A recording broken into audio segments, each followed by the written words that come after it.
Nem nos sonhos mais fantásticos da oposição o governo Lula teria se saído tão mal ao lidar com o governo Trump. Na prática, o Lula demorou 10 meses para entrar em contato com o presidente da maior potência do mundo.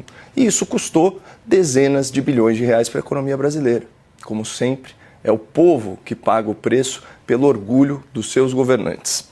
Logo no começo da sua nota sobre essa ligação, o Lula disse o seguinte: relembramos a boa química que tivemos no encontro em Nova York. Que bom! Porque até alguns meses atrás, o Lula se referia ao Trump como, aspas, o nazismo com outra cara. Então, das duas, uma. Ou o Trump é um homem da democracia e Lula, para variar, mentiu, ou o Lula tem muita facilidade em confraternizar com o que existe de pior na espécie humana. E pensando bem, essas duas hipóteses não se excluem. Mas, para mim, o que salta aos olhos é a vaidade do presidente brasileiro. Olha isso aqui. O Trump está usando como Lula, a mesma estratégia que ele aplicou ao ditador norte-coreano Kim Jong-un. É idêntico. O Trump sempre apela ao narcisismo de figuras autoritárias para conseguir negociações melhores para os americanos. Então, depois de ameaças, depois de deboche, ele passou a se referir ao Kim Jong-un como, aspas, um homem muito inteligente e que ele se dá muito bem com ele e que a Coreia do Norte é uma grande nação nuclear. E da mesma forma, agora Trump diz que Lula é um homem bom, que teve uma boa química com ele no seu primeiro encontro e por aí vai. É o mesmo método. E o Trump não se importa de proferir alguns falsos elogios. Todo mundo sabe, ele é um político transacional, cujo foco é trazer negociações melhores para o seu país do ponto de vista comercial. Aliás, vale a pena lembrar também que o encontro entre Lula e o Trump nos bastidores da ONU se deu por acaso e durou cerca de 2 minutos, surpreendendo a delegação brasileira. Aí, na sequência, Trump encurralou Lula no seu discurso, fazendo pouco caso dos ataques do petista e afirmando publicamente que ambos falaram em se encontrar presencialmente na semana seguinte.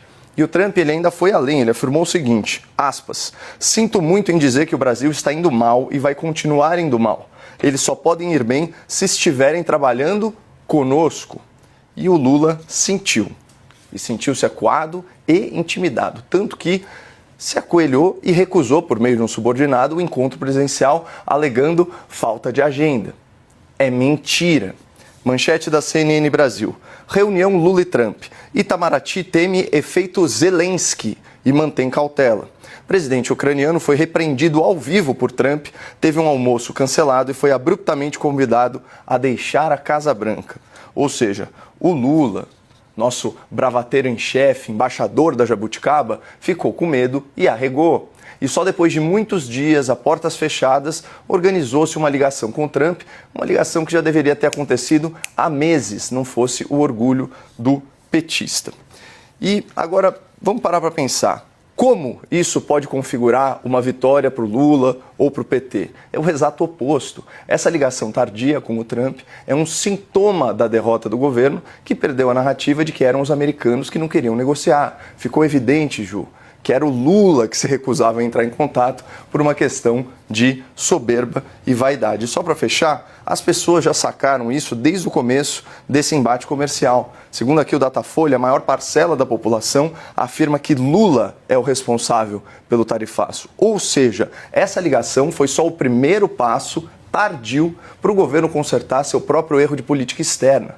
Isso não é uma vitória. Isso é reduzir os efeitos de uma flagrante derrota. Em última análise, não adianta o Brasil dar as costas para os Estados Unidos e querer ser tratado como um aliado dos americanos.